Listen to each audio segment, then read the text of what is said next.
Bismillahirrahmanirrahim. Assalamualaikum warahmatullahi wabarakatuh. Alhamdulillah hamdan katsiran tayyiban mubarakan fih, mubarakan alaihi kama yuhibbu rabbuna wa yarda, wa ashhadu an la ilaha illallah wahdahu la syarikalah, wa ashhadu anna Muhammadan abduhu wa rasuluhu sallallahu alaihi wa ala alihi wa sahbihi ajma'in, amma ba'd.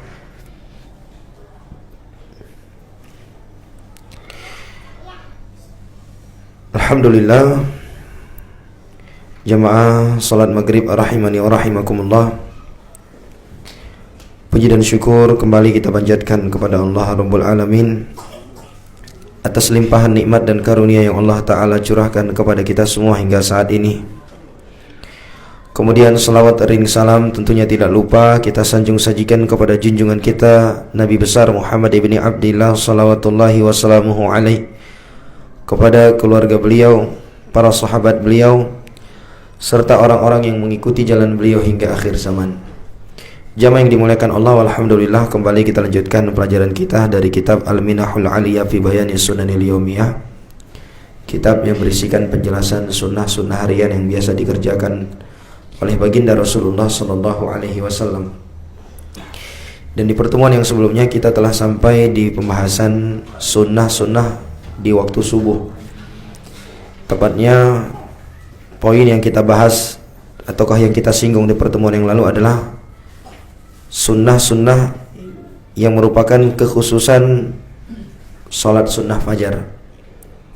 Telah kita sebutkan ada 4 di antara yang telah kita sebutkan. Di antaranya yang pertama, dia disyariatkan baik itu dalam kondisi safar maupun dalam kondisi kita mukim.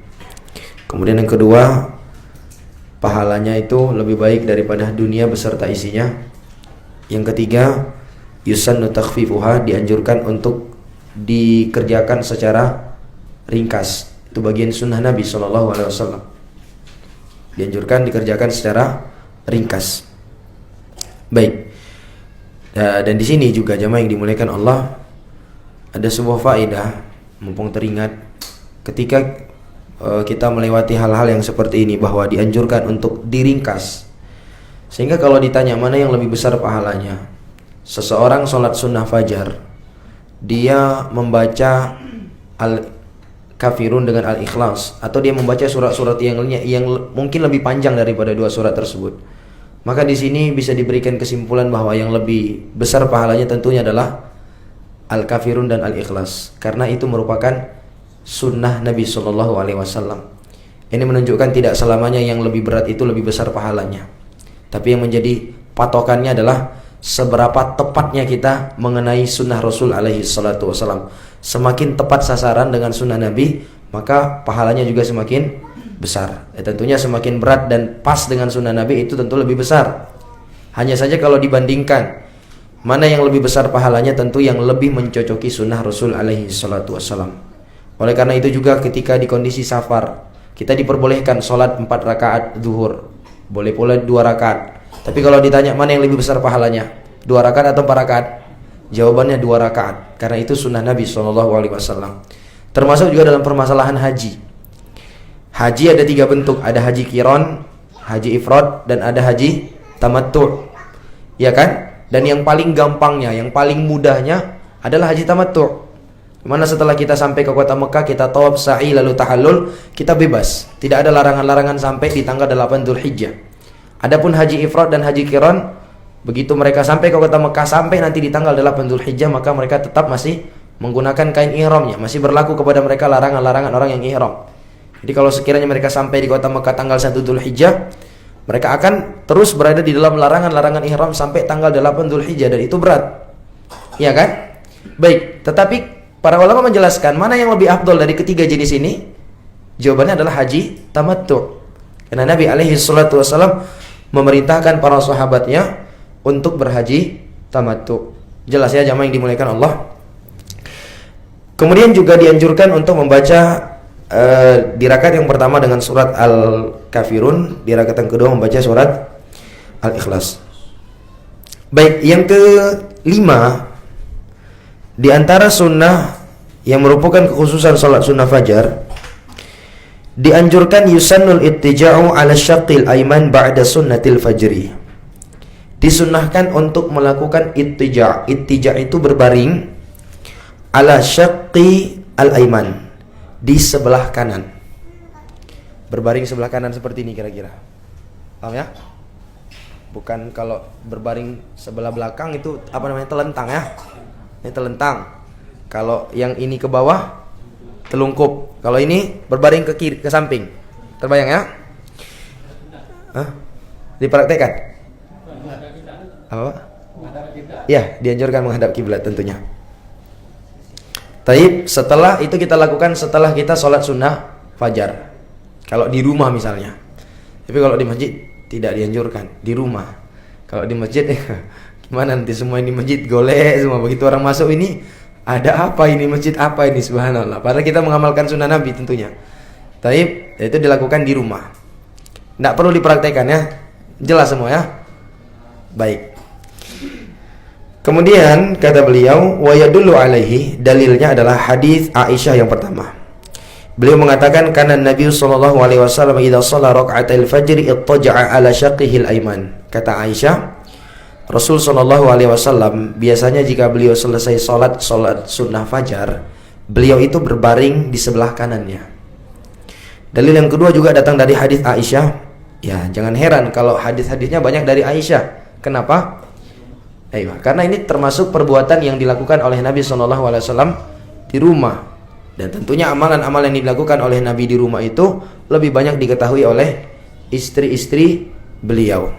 Ini diantara jasa para istri-istri beliau kepada umat ini, menyampaikan amalan-amalan yang itu tidak diketahui oleh para sahabat yang lain. Kata beliau, karena Nabi sallallahu alaihi wasallam idza shalla rak'atil fajri fa in kuntum mustayqidatan haddatsani wa illa ittaja'a.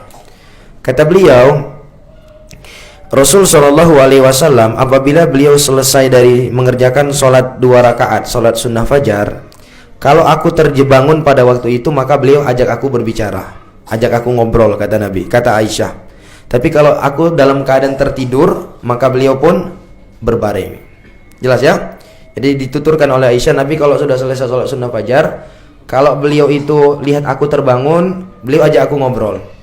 Tapi kalau aku lagi tidur, masih tertidur, beliau berbaring. Kemudian di sini ada sebuah faedah terkait ittija' ini. Beliau mengatakan waqtulifa fi hadzal ittija'. Para ulama berselisih apa hukum ittija'. Faqila al-ittija'u ba'da sunnatil fajri masnunun mutlaqah. Ada yang menyatakan bahwa ittija' setelah sholat sunnah fajar itu dianjurkan secara mutlak. Wabihi qala aktsaru ahlil ilmi rahimahumullah. Dan ini pendapat yang dipilih oleh jumhur. Jadi jumhur berpendapat ittija' setelah sholat sunnah itu sunnah secara mutlak. Dia dianjurkan secara mutlak. Li hadits Aisyah radhiyallahu taala anha as-sabiq, berdasarkan hadis Aisyah yang telah berlalu. Wa aidan mimman kana yaf'alu dzalik wa yufti bihi minas sahabati Abu Musa al-Asy'ari wa Rafi' ibn Khudai' wa Anas bin Malik wa Abu Hurairah radhiyallahu anhum. Dan juga di antara para sahabat yang sering melakukannya, bahkan mereka juga memfatwakan demikian, adalah Abu Musa al-Asy'ari, Rafi' bin Khudai' bin Khadij ya, wa Anas bin Malik, Abu Hurairah, mereka melakukan demikian. Jadi mereka berpendapat ini hal yang disunnahkan secara mutlak. Dan juga itu pendapat yang dipilih oleh Al-Imam Ibnu Sirin, Urwah, wa baqiyatul fuqaha sab'ah rahimahullah, dan juga para ulama kita yang terkumpul dalam fuqaha sab'ah. Ini pendapat yang pertama.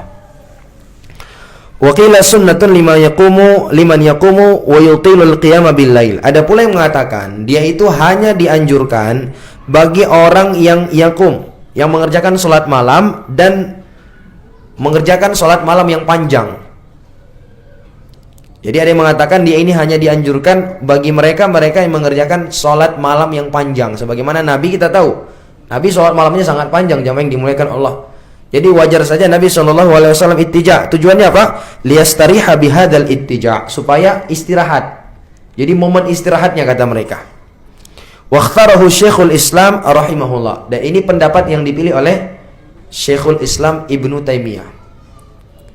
Taib. Waqila wajib, waqila ghairu dzalik. Ada yang mengatakan dia itu wajib, bahkan ada yang mengatakan selain daripada itu. Wal qaulul awal huwal adhhar wallahu a'lam. Tetapi pendapat yang pertama itu lebih kuat, kata beliau. Kata siapa ini? Kata penulis, Syekh Abdullah ibn Humud Al-Furaih. Kata beliau, al-afdal fi salatil fajri ta'jiluha bi an tusalliya ay bidh-dhalama fi awwali waqtiha wa bihi qala al-jumhur. Kemudian setelah beliau menjelaskan hal itu, beliau menyinggung pembahasan yang baru. Kata beliau, dan disunahkan untuk menyegerakan sholat sunnah fajar. Menyegerakan sholat subuh. Dianjurkan untuk menyegerakan sholat subuh, di mana dia dikerjakan di awal waktunya. Ini pendapat yang dipilih oleh jumhur para ulama. Artinya kita sudah masuk ke poin yang baru. Ada silang pendapat di tengah para ulama terkait pelaksanaan subuh. Ada yang menyatakan subuh itu dianjurkan untuk dikerjakan di awal waktu. Begitu udah masuk waktunya, ya mungkin jeda antara adzan dan iqamah, kasih waktu sebentar, kemudian dilaksanakan sholat subuhnya. Ini pendapat yang dipilih oleh jumhur, ya kan? Ada juga yang berpendapat dia diakhirkan pelaksanaan sholat subuh. Ada para ulama yang pendapat demikian. Baik, kita fokus ke pendapat yang pertama, pendapat yang dipilih oleh jumhur. Dalilnya kata beliau adalah hadits Aisyah radhiyallahu taala anha, zaujin Nabi sallallahu alaihi wasallam, qalat, laqad kana nisa'un minal mu'minati yashhadna al-fajr ma'a Rasulillah sallallahu alaihi wasallam mutalaffi'ati bi murutihinna thumma yanqalibna ila buyutihinna wa ma yu'rafna min taglisi Rasulillah sallallahu alaihi wasallam bis shalah. Dalil yang pertama adalah hadis yang datang dari Aisyah, di mana beliau mengatakan dahulu para wanita yang beriman itu mengikuti sholat subuh bersama Rasul Shallallahu Alaihi Wasallam sambil memakai kain-kain ditutupi tubuh-tubuh mereka. Kemudian mereka pulang ke rumah mereka dalam keadaan mereka tidak dikenal, tidak diapakan, tidak dikenal. Kenapa? Karena Rasul Shallallahu Alaihi Wasallam melakukan sholat pada waktu itu dalam keadaan masih gelap. Jadi jamaah yang dimuliakan Allah, dahulu para sahabat juga terkadang mereka mengerjakan sholat subuh di mana? Di masjid bersama Nabi alaihi salatu wassalam. Iya, itu tidak masalah selama menjaga ketentuan yang ada. Tapi tetap yang paling afdalnya bagi kaum wanita sholatnya di mana? Di rumah. Sekalipun diperbolehkan mereka ke masjid, dan seorang suami tidak berhak untuk melarang suami istrinya ke masjid kecuali ada hal-hal yang lain. Baik. Kemudian, nah dari hadis ini terjelaskan bahwa Rasul alaihi salatu wasallam itu biasa melaksanakan sholat subuh itu tatkala masih gelap. Ini pendapat yang dijadikan oleh jumhur bahwa dianjurkan pelaksanaan sholat subuh itu di awal waktunya. Dan juga hadis yang kedua, hadis datang dari Jabir bin Abdullah. Beliau mengatakan anna Nabi sallallahu alaihi wasallam kana yusalli subha bi ghalas. Kata Jabir, Nabi sallallahu alaihi wasallam biasa sholat subuh pada waktu suasana itu masih gelap. Waktu apa? Suasana masih gelap. Baik, ini pendapat yang pertama, pendapat yang dipilih oleh jumhur. Nah di sana pendapat yang kedua mengatakan dia dianjurkan untuk diakhirkan sedikit. Di antara dalil mereka adalah hadis yang datang dari Rafi' bin Khadij. Ini dijadikan pendapat yang kedua nih. Makanya kata beliau, adapun hadis Rafi' bin Khadij yang marfu kepada Nabi, di mana di situ berbunyi asfiru bil fajri fa innahu a'dhamu lil ajri. Asfiru itu kuningkan, maksudnya kuningkan itu kalau kita melihat tempat ufuk terbitnya matahari, itu menjelang matahari terbit itu kan warnanya apa jemaah? Kuning. Jadi asfiru bil fajri seakan-akan Nabi mengatakan akhirkan subuh sampai kuning langit. Fa innahu a'dhamu lil ajr, karena itu lebih besar pahalanya. Nah, dari hadis yang kedua ini kan seakan-akan bertentangan nih. Satu hadis dijelaskan Nabi melakukannya tatkala gelap, atau dua hadis tadi, yang satunya lagi mengatakan Nabi menganjurkan untuk sampai kuning. Bahkan itu lebih besar pahalanya. Gimana ini? Nah, dijawab oleh beliau, adapun hadis yang dijadikan pendapat yang kedua ini yang mengatakan subuh itu diakhirkan lebih afdal berdasarkan hadis ini, maka dijawab oleh beliau yang dimaksud dengan asfiru bil fajri, kuningkanlah waktu, tunggulah sampai menguning langit dalam pelaksanaan sholat subuh. Maksudnya itu adalah itolatul qiraah hatta yakhruja minha ba'dal isfar. Maksudnya itu apa? Maksudnya di sini anjuran dari Nabi alaihi salatu wasallam itu untuk memanjangkan bacaan sehingga kita selesai dari sholat subuh itu sudah menguning ya. Apa maksudnya? Jadi dijawab oleh para ulama, dijawab jumhur tadi bahwa hadis ini maksudnya itu di sini anjuran Nabi untuk memanjangkan bacaan sholat subuh. Jadi saking panjangnya kita mulai di awal waktu, begitu selesai langit sudah hampir menguning. Begitu maksudnya. Waqila al-hadits mansukh. Ada juga yang mengatakan pendapat lain atau jawaban lainnya, kata mereka hadisnya ini sudah terhapus hukumnya. Taib. Waqila al-muradu ta'khiruha hatta yatabayyan wa yata'akkad min tulu'il fajri fala syakka fi. Ada juga yang mengatakan maksudnya di sini adalah kita mengakhirkannya sampai benar-benar jelas dan benar-benar kita yakin sudah terbitnya fajar, sehingga kita nggak ragu-ragu di dalam pelaksanaannya. Demikian jamaah yang dimuliakan Allah. Baik, jelas ya? Kemudian kata beliau, jadi pendapat yang dipilih oleh jumhur tadi apa? Dianjurkan di awal waktu, ya. Dan memang diantara hal yang membuat terbedakannya sholat subuh dibandingkan sholat-sholat yang lainnya, sholat subuh ini memang dianjurkan kita untuk melaksanakannya dengan panjang, bacaannya panjang, ya kan?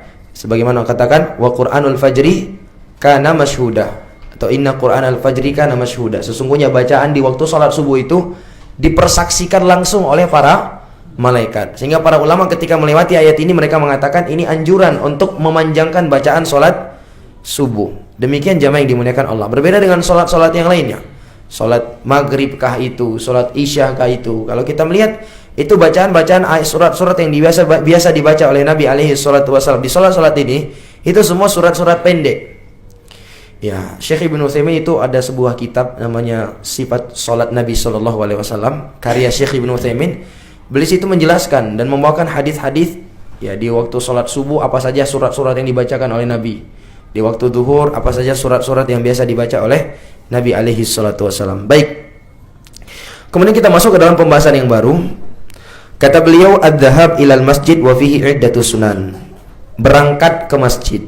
Jadi kan tadi ceritanya kita bangun, masuk waktu subuh, kita sholat sunnah subuh, kita ittija. Setelah itu apa yang kita lakukan? Ya berangkat ke masjid untuk melaksanakan sholat subuh tentunya. Nah, di keberangkatan kita ke masjid itu ada beberapa sunnah yang dianjurkan untuk kita semua. Sebagaimana kata beliau, wa bima anna salatal fajri hiya awwalu salatin fil yawmi yadhhabu fiha ar-rajulu lil masjid fa inna lidhahabi ilal masajidi umuran yusannu an ya'tiya biha.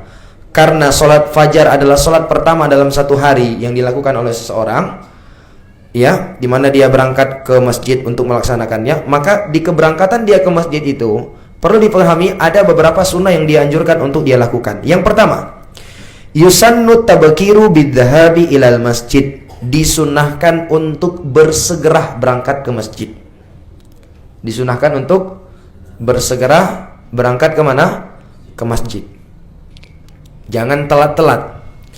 Hadisnya, dalilnya adalah hadis yang datang dari Abu Hurairah.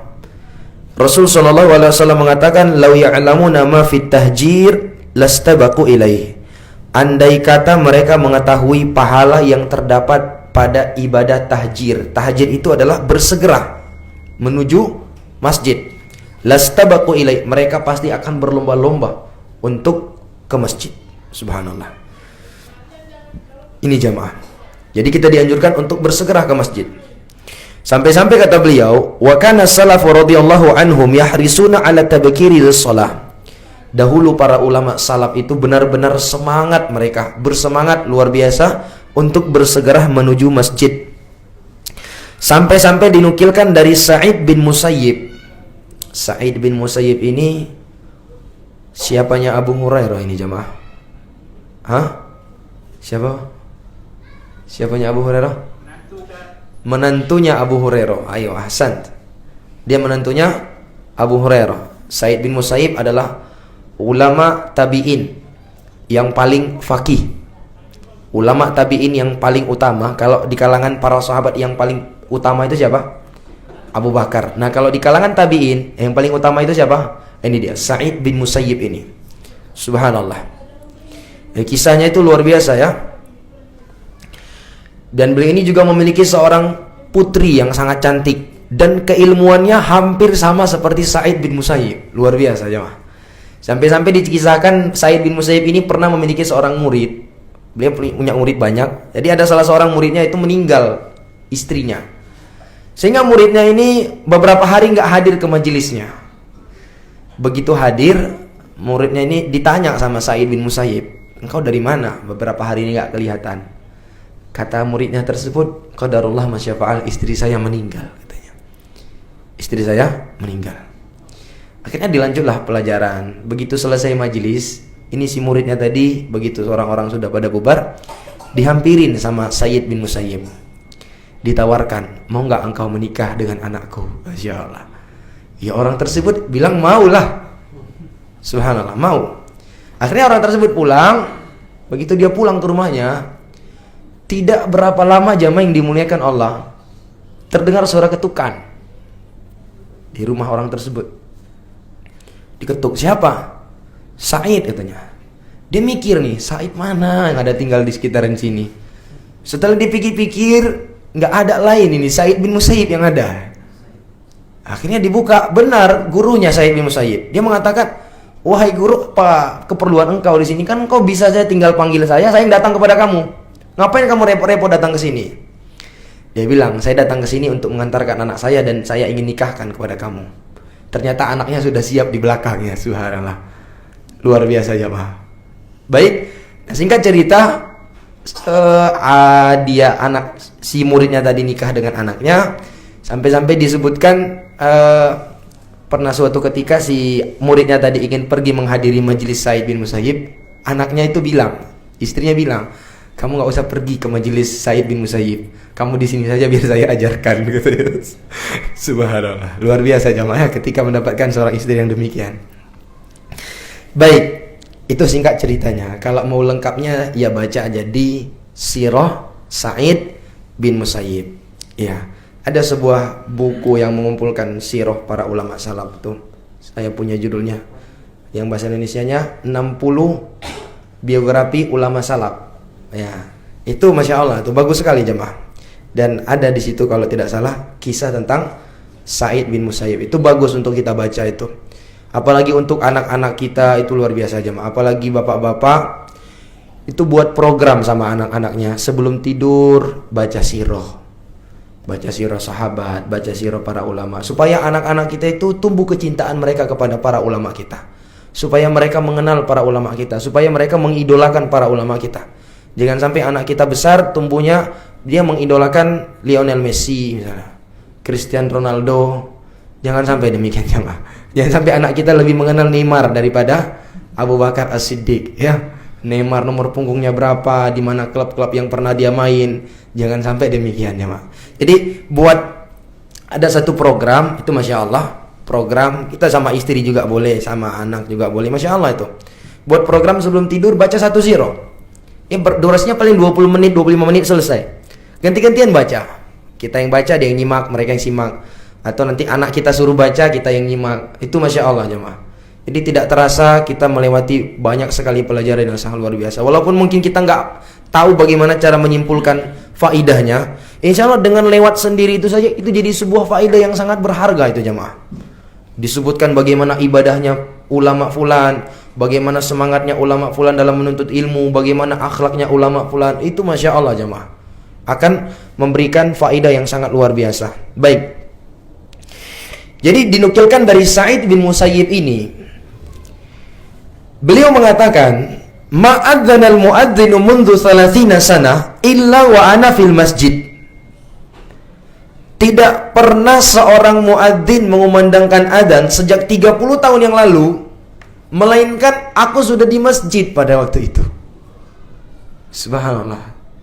Kita untuk menjaga amalan ini seminggu saja, wallahi itu berat sekali. Iya enggak? Ini bukan seminggu jamaah.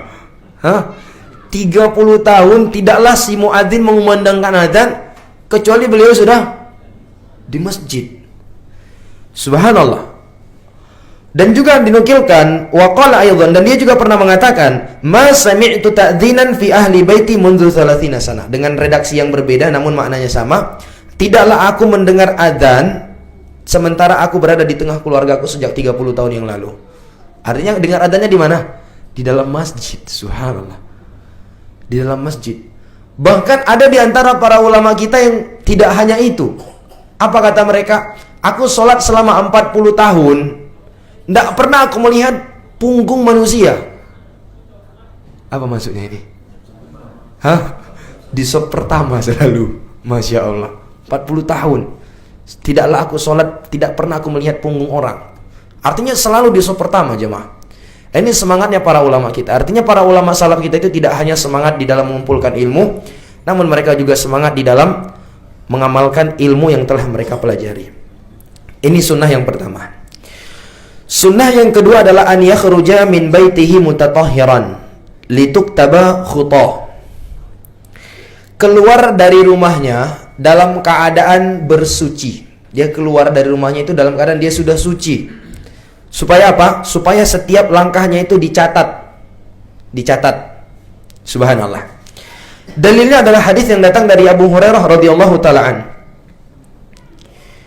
Beliau mengatakan, "Salatul rajul fi jama'atin tazidu ala salatihi fi baitihi wa salatihi fi suqihi bid'an wa 20 darajah." Salatnya seseorang secara berjamaah itu lebih utama dibandingkan salatnya dia di rumahnya, salatnya dia di pasarnya, sebanyak 27 derajat. Bid'an wa 20 itu, bid' itu nominal 3 sampai 9, itu dinamakan bid'un. Taib 20 sekian derajat. Wa dzalika anna ahadahum idza tawaddaa fa ahsana al-wudu' thumma atal masjid la yanhazuhu illa shalah wa la yuridu illa shalah falam yakhtu khutwatan illa rufi'a lahu biha darajah wa hutta anhu biha khati'ah hatta yadkhul al-masjid fa idza dakhala al-masjid kana fi sholati ma kanat as-salatu hiya tahbisu wal malaikatu yusalluna ala ahadikum ma dama fi majlisi alladhi shalla fi yaqul Allahumma arhamhu Allahumma ighfir lahu Allahumma tub alaihi ma lam yu'dhi fihi ma lam yuhdits fihi. Kemudian kata Nabi SAW, hal itu jika salah seorang di antara kalian berwudu dan dia memperbagus wudunya, artinya menyempurnakan wudunya, kemudian dia berangkat ke masjid. Tujuan dia berangkat ke masjid itu murni untuk melakukan sholat, dan dia ingin sholat, maka tidaklah dia melangkah dengan satu langkah, melainkan akan diangkat untuknya 1 derajat dan akan dihilangkan darinya 1 kesalahan. Sebagian riwayat disebutkan ditulis 1 kebaikan lagi. Jadi diangkat derajat, dihapuskan 1 dosa, dia apakan jamaah? Ditulis baginya 1 kebaikan sampai dia masuk ke masjid. Dan apabila dia sudah masuk ke masjid, maka dia terhitung sebagai orang yang sholat. Selama sholatlah yang menahannya berada di dalam masjid. Begitu kita sudah masuk, sholat sudah, kita sudah terhitung sebagai orang yang berada di dalam sholat. Artinya pahalanya, dari sisi pahala. Subhanallah. Dan para malaikat akan senantiasa mendoakan seseorang di antara kalian selama dia berada di tempat duduknya yang dia sholat di situ. Apa doa malaikat? Ya Allah rahmatilah dia, ya Allah ampunilah dia, ya Allah terimalah taubatnya selama dia tidak menyakiti dan tidak berhadas. Jadi dari hadis ini jamaah yang dimuliakan Allah, kita bisa ambil pelajaran bahwa kita kalau berangkat dari rumah kita menuju masjid dalam keadaan bersuci, setiap langkah kita itu akan dicatat sebagai penghapus dosa, pengangkatan derajat, dan ditulis sebagai kebaikan. Jadi andai kata dari rumah kita sampai ke masjid itu 100 langkah, berarti ditulis untuk kita 100 kebaikan, diangkat 100 derajat, dan dihapuskan 100 dosa. Masya Allah. Sampai-sampai sebagian para ulama dahulu itu kalau mereka jalan ke masjid diperkecil-kecil langkahnya jemaah, supaya semakin banyak. Masya Allah. Jelas ya jamaah yang dimuliakan Allah. Tapi syaratnya tadi apa? Bersuci di rumah. Kalau sucinya di masjid nggak dapat. Kalau bersucinya di masjid nggak dapat. Berarti berdosa? Nggak berdosa. Hanya saja dia rugi. Jelas ya? Tapi dia dapat pahala dari sisi dia berangkat ke masjid. Tapi pahala untuk hitung setiap langkah itu hanya disyaratkan bagi orang-orang yang bersuci dari rumahnya. Kalau ada yang bertanya bagaimana kalau dia berangkat naik mobil, naik motor, naik sepeda. Ya, kita berharap setiap putaran ban itu juga dihitung sama Allah ya. Kita berharap demikian. Nah, paling tidaknya uang pertalite kita dihitung ibadah lah. Jadi jangan takut kalau naik BBM ya. Insya Allah, selama kita mempergunakan kendaraan kita kepada kebaikan, insya Allah, mau semahal apapun itu bernilai pahala di sisi Allah Subhanahu wa Ta'ala. Baik. Dan juga selama kita berada di masjid, ya seperti inilah jamaah. Kita sholat maghrib sambil menunggu sholat isya, maka kita akan mendapatkan doanya para malaikat. Itu tadi 3 doanya. Ya Allah, rahmatilah dia, ampunilah dia, terimalah taubatnya. Dengan 2 catatan. Malam yudhifi walam yuhdits. Tidak mengganggu orang lain dan juga tidak berhadas. Jadi jangan sampai kita mengganggu orang lain. Baik. Kemudian sunnah yang ketiga, ketika kita berangkat ke masjid, an yakhruja ila sholati bisakinatin wa waqar. Dia keluar dari rumahnya menuju tempat sholat dengan tenang dan penuh wibawa. Tenang, jangan tergesa-gesa, jangan terburu-buru, jangan kita lari masuk masjid. Bisa imamnya kalau udah masbuk itu, imamnya mau ruku kan, lari masuk langsung top. Subhana rabbiyal azim. Itu jangan ya, itu dilarang oleh Nabi alaihi salatu wasalam. Dalilnya adalah hadis yang datang dari Abu Hurairah. Beliau mengatakan, Nabi sallallahu alaihi wasallam mengatakan, "Idza sami'tumul iqamah famshu ila sholati wa 'alaikum bis sakinati wal waqar wa la tusri'u fama adraktum fasallu wa ma fatakum fa'atimmu." Rasul sallallahu alaihi wasallam mengatakan, jika kalian mendengar iqamah, maka berjalanlah menuju sholat tadi dalam keadaan tenang dan penuh dengan wibawa. Tenang, kata Nabi alaihi salatu wasallam. Wala tusri'u, dan jangan kalian tergesa-gesa, jangan terburu-buru jamaah. Ya kan? Ada kalanya gitu, kita lari-lari terburu-buru, jangan. Slow aja, santai. Fama adraktum fasallu. Kondisi apa saja yang kalian dapati imamnya dengan kaum muslimin, itu ikut sholat langsung. Wa ma fatakum fa'atimmu, dan apa saja yang kalian terluputkan darinya, sempurnakan. Jelas ya? Jadi kita diperintah untuk dalam kondisi tenang. Dan juga hadis lainnya dari Abu Hurairah, beliau mengatakan, Nabi bersabda, idza thuwiba lis-sholati fala ta'tuha wa antum tas'aun wa tuha wa 'alaikum as-sakinah fama adraktum fasallu wa ma fatakum fa'atimu fa inna ahadakum idza kana ya'midu ila sholati fa huwa fi shalah. Nabi mengatakan, apabila telah dikumandangkan iqamah, maka janganlah kalian mendatanginya wa antum tas'aun, dalam keadaan kalian terburu-buru, tapi datangilah sholat itu dalam keadaan kalian tenang. Apapun yang kalian dapati kondisinya, maka sholatlah dengan keadaan itu, dan apa saja yang tertinggal terluputkan dari kalian, sempurnakan. Karena sesungguhnya seseorang jika dia menuju sholat, maka dia terhitung sebagai orang yang di dalam sholat. Jelas ya jamaah yang dimuliakan Allah. Jadi kita tenang. Dari sini faedah lainnya, Nabi mengatakan fama adraktum fasallu. Kondisi apa saja yang kalian dapatkan, ikut sholat, kata Nabi. Artinya apa? Jadi diantara kekeliruan yang banyak kita saksikan adalah ketika kaum muslim itu datang masuk ke dalam sholat, imamnya sudah sholat, tepatnya imamnya biasanya sedang sujud itu. Imam dan kaum muslim sedang sujud, kita masuk ke masjid. Sebagian besar kaum muslimin apa yang mereka lakukan? Nunggu imamnya sampai diri. Kenapa? Karena kata mereka tanggung juga kita ikut ini. Kita masuk sujud tetap nggak terhitung 1 rakaat. Jadi nunggu. Begitu imamnya sudah diri baru dia takbir. Ini salah jamaah. Yang benar itu adalah meskipun kita mendapati imamnya sedang sujud, ikut sujud, walaupun tidak mendapatkan 1 rakaat yang imam sedang sujud itu. Karena itu sunnah Nabi. Nabi katakan, "Fama adraktum fasallu." Kondisi apa saja yang kalian dapati, langsung sholat. Mau ruku, mau sedang sujud, sholat langsung. Demikian jamaah. Baik. Kemudian yang keempat, sedikit lagi nih. Yang keempat adalah taqdimur rijlil yumna 'inda dukhulil masjid wa taqdimul yusra 'inda al-khuruj min. Mendahulukan kaki yang kanan ketika masuk masjid dan mendahulukan kaki yang kiri ketika keluar dari masjid. Di antara dalilnya adalah hadis yang datang dari Anas bin Malik. Beliau mengatakan, minas sunnati idza dakhaltal masjid an tabda birijlikal yumna wa idza kharajta an tabda birijlikal yusra. Kata Anas bin Malik, di antara sunnah Nabi, ketika engkau masuk masjid adalah engkau memulai dengan kaki kanan, dan ketika engkau keluar engkau memulai dengan kaki yang kiri. Liwurudi dzalika an Ibnu Umar radhiyallahu anhuma. Dan juga sebagaimana ini telah valid dari Abdullah bin Umar. Al-Imam Al-Bukhari menyebutkan di dalam sahihnya, babut tayammun fi dukhulil masjid wa ghairi. Bab disunahkan mendahulukan yang kanan ketika masuk ke dalam masjid dan selainnya. Wa kana Ibnu Umar yabda'u bi rijlihi al-yumna fa idza kharaja bada'a bi rijlihi al-yusra. Dan Abdullah bin Umar disebutkan ketika beliau masuk masjid, beliau mendahulukan kaki kanan, dan ketika beliau keluar mendahulukan kaki yang kiri. Dan Nabi alaihi salatu wasallam sebagaimana dituturkan oleh Aisyah, kana Rasulullah sallallahu alaihi wasallam yuhibbut tayammun fi sya'nihi kulli. Nabi itu suka mendahulukan yang kanan di semua aktivitas Nabi. Dijelaskan para ulama, aktivitas yang dimaksudnya adalah aktivitas yang itu merupakan perbuatan yang baik.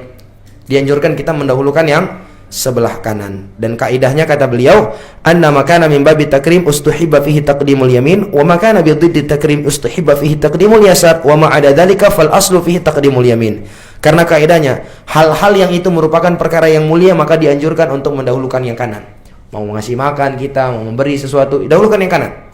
Dan selain daripada itu, hal-hal yang bukan perkara yang mulia, maka didahulukan yang kiri. Seperti misalnya istinja, ya kan, masuk kamar mandi, keluar masjid, ini didahulukan yang kiri.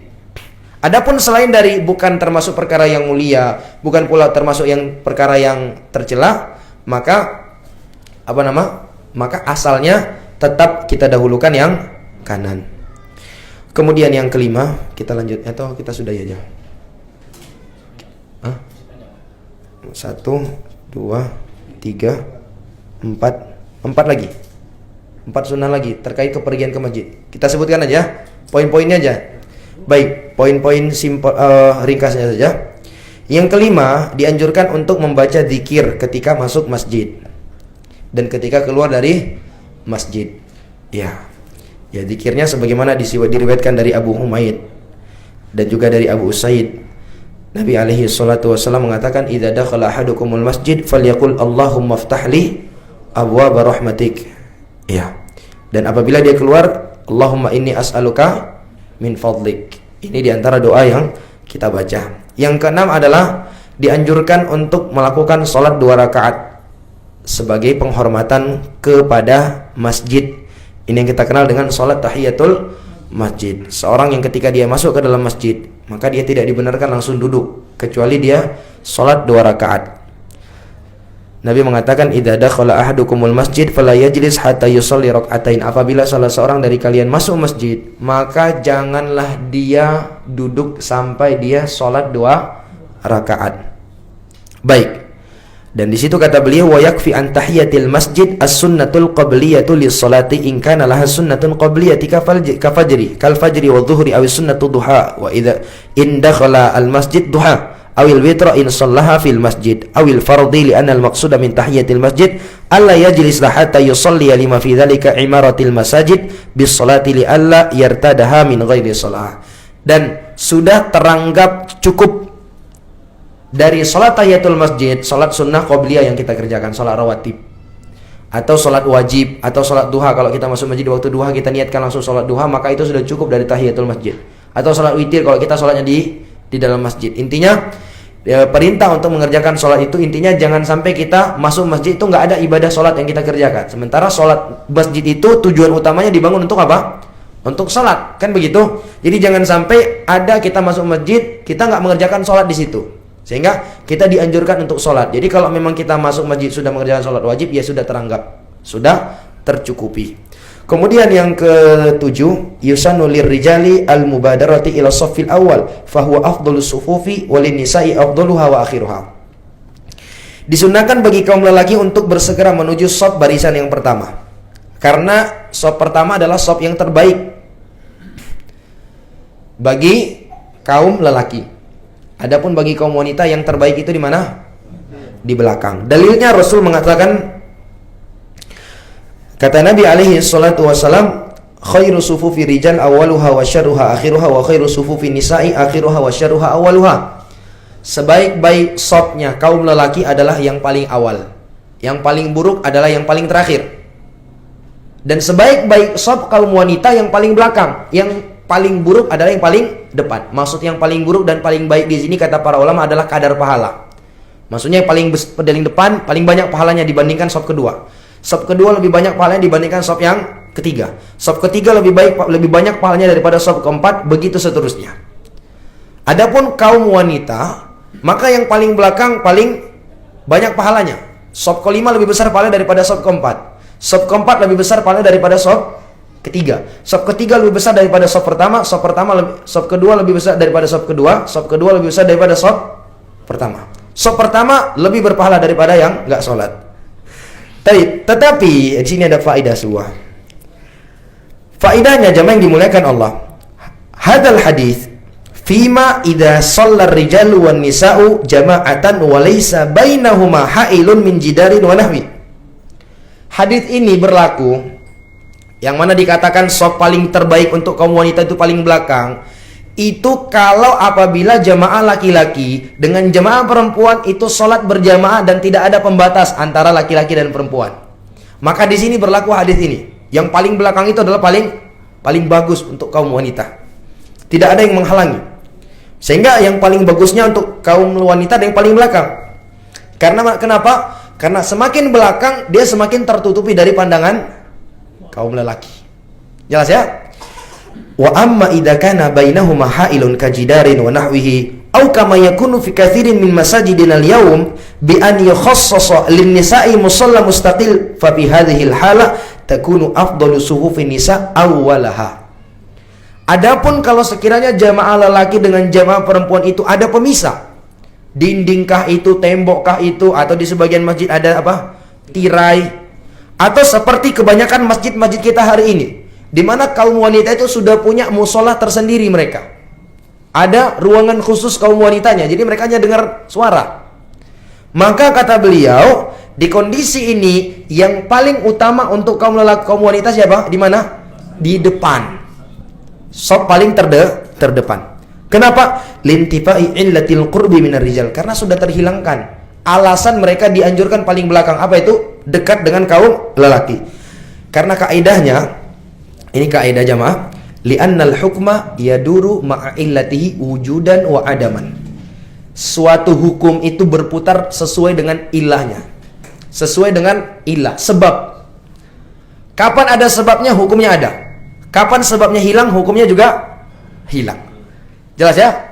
Jadi kan sebabnya tadi apa? Supaya mereka lebih tertutupi. Maka ketika sudah benar-benar tertutupi, maka ilahnya sudah hilang. Berarti hukumnya nggak berlaku lagi. Yang paling belakang, yang paling terbaik untuk kaum wanita. Paham maksudnya? Jadi misalnya ketika Nabi mengatakan, man akala basolan aw sauman, siapa yang makan bawang, fala yaqrabanna masjidana, jangan dia mendekati masjid kami. Fa innal malaikata tata'adza bima yata'adzar bihi banu Adam. Karena malaikat itu akan terganggu dengan sesuatu yang mengganggu manusia. Artinya Nabi melarang orang yang makan bawang ke masjid. Ilahnya apa? Baunya, mengganggu orang. Berarti kalau ada orang yang makan bawang sebanyak 1 kilo sebelum waktu sholat, tetapi nggak bau bawangnya, bawang goreng yang dimakan sama dia, ya kan? Berlaku nggak larangan ini jemaah? Nggak berlaku, karena nggak bau. Sebaliknya, kalau dia memakan suatu makanan yang itu bukan bawang, tapi baunya mengganggu orang, makan apa misalnya? Makan rokok. Makan rokok ya, makan pete, makan jengkol, durian ya. Durian kan walaupun dia harum, nggak semua orang suka bau durian jamaah. Dan kita nggak tahu, bisa jadi yang di samping kita itu termasuk orang yang nggak suka. Maka ini dihindari jamaah yang dimuliakan Allah. Berarti Ustaz kalau kita makan durian bebas salat berjamaah? Bukan itu, kayak gitu nggak? Itu memahaminya makan durian itu setelah salat jamaah gitu. Bukan makan durian habis itu nggak wajib salat jamaah. Itu pura-pura bodoh itu namanya. Jelas ya? Baik. Berdasarkan hadis-hadis yang lain. Kemudian yang terakhir, yusannu lil ma'mum an yakuna qariban min imamihi. Disunahkan bagi makmum untuk dekat posisinya dengan imam. Fal afdal fi haqqil ma'mum min haitsu istifafihi lis salati as-safful awal kama taqaddam. Thumma yahris an yakuna qariban minal imam fal aqrab min jihataini al-yamin awil yusra huwal afdal. Jadi setelah tadi kita dianjurkan di sop pertama, jadi ada kalanya orang sop pertama dia memang sop pertama tapi dia paling ujung. Maka perlu ketahui, udah di sop pertama yang paling dianjurkan apa? Paling dekat lagi, paling tengah-tengah kepada imamnya. Baik kita di kiri maupun di kanan. Demikian jamaah. Dalil adalah hadis datang dari Abu Mas'ud Nabi mengatakan liyalani minkum ulul ahlami wan nuha. Nabi mengatakan hendaklah orang-orang yang dekatku itu sudah balik dan berakal di antara kalian. Nabi anjurkan untuk mereka mendekat. Wallahu taala alam bisawab. Mungkin hanya ini bisa kita sampaikan di pertemuan kita kali ini. Baik, mungkin sebelum saya akhiri ada yang kurang jelas atau ingin ditanyakan, saya persilakan. Ya, silakan, Bang.